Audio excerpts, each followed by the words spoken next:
Okay, so we're going to solve this quadratic by using the graphing calculator. But before I can do that, I need this set up in either my standard form, my factored form, or my vertex form. This one already has an x squared, an x, and a number, so I'm going to go ahead and put it in standard form. And to do that, you just need to get everything onto one side of my equation. So I like my x squared to be positive, so I'm going to move this 3x squared over to the other side, and I'm going to move my 16 over to the other side. Once I get that moved, then I emptied out this side right here, and over here I put everything in descending order. 3x squared minus 8x minus 16. None of these are alike, so I have to keep all of them.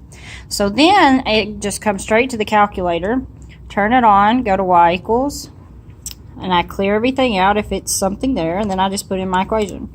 3x squared minus 8x, and then minus 16. And then I hit graph.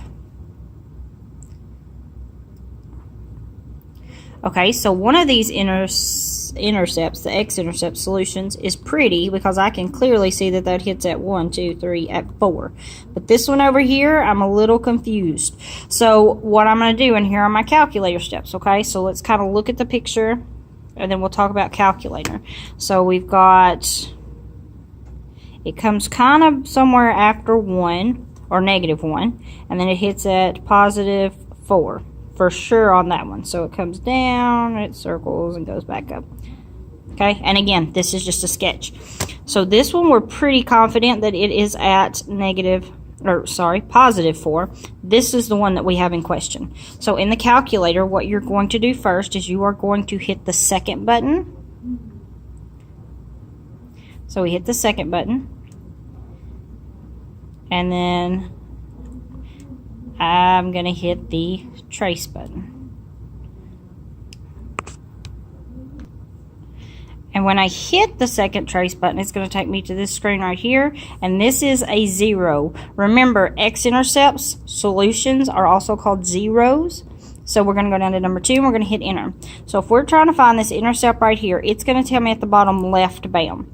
So when it says left bound, I need to pick a number that's definitely on the left side or the lower side of this intersection. So the goal is to find that part right there. Well, it's between -1 and -2, so on the left side, we're going to go with -2, and you type that in.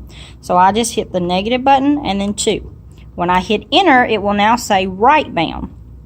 So just like I did the left, the right is going to be a number that's just right above it. So that was a -1. Okay? So then I come back over here and I type in -1. Hit enter. And now it's going to say guess. When it says guess, you hit enter one last time.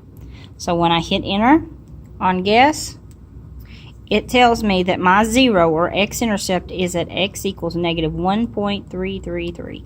Okay, so I've got one solution at x equals -1.3 repeating. And then the other solution we could see, and it was at x equals positive 4. Okay, if it was not at a pretty 4, then I would follow the exact same steps, second trace. Then I do left and right, but I would do it for this point. So my left bound I would use as 3. My right bound I would use as 5. And then I'd still hit enter on guess, and that would get me what I needed right here.